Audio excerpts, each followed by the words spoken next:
Welcome to the wonderful world of reading. In this I Can Read story, Flat Stanley on Ice, you will be going on a fun adventure. Are you ready to read? Here we go.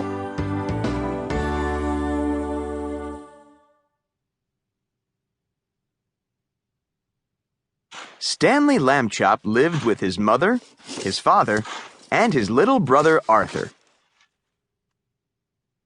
Stanley was 4 feet tall, about a foot wide, and half an inch thick. He had been flat ever since a bulletin board fell on him. Stanley was still discovering new things about being flat. It turned out he was great at catching snowflakes. Stanley was not so great at making snow angels. "You're too flat to sink into the snow," said Arthur. "Never mind," said Stanley. "Let's just head to the skating pond." They saw lots of people they knew out skating. "Hi, Arthur. Hi, Stanley," called their friend Martin Tibbs. Coach Bart waved hello. "I can't wait to get on the ice," said Arthur, grabbing his skates. Now that Stanley's feet were flat, they didn't fit into skates anymore. But Stanley wondered if he could just use his feet as skates. "I hope this works," he said. Stanley stood up on the ice. He pushed off with his left foot, then his right. Whoosh! He took off. Stanley couldn't believe how terrific he was at skating. It was his best flat discovery yet. "Look at him spin," said Martin. "Did he just carve his name in the ice?" asked Coach Bart. "I can make a snow angel," said Arthur. Stanley swooped and glided for hours. Arthur skated too, though he did more sliding than gliding. "Whew, I'm hot," said Arthur after a while. He took off his jacket. "Me too," said Martin. They weren't the only ones who felt it getting warmer. Coach Bart blew his whistle.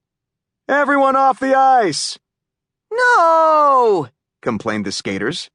"I brought hot chocolate," he said. In 6 seconds, the ice was empty.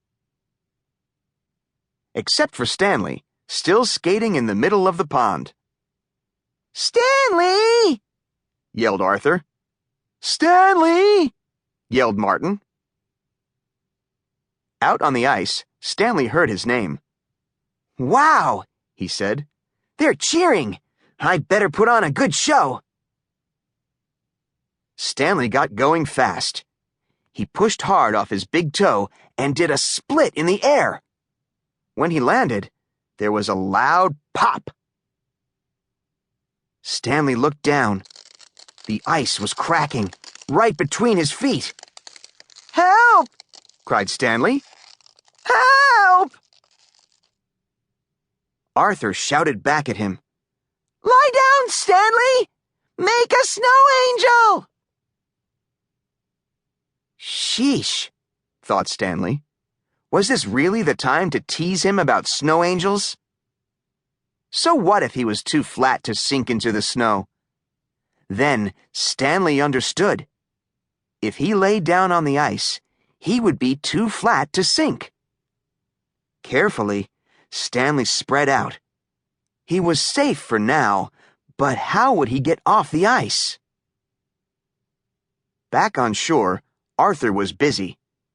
"We need a rope," he called. "Help me tie the scarves together. The arms of the jackets, too." "Good thinking, Arthur," said Coach Bart. "We're on it," said Martin. All the skaters pitched in.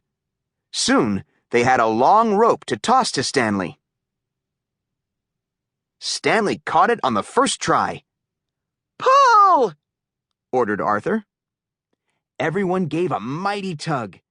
Stanley came flying across the ice.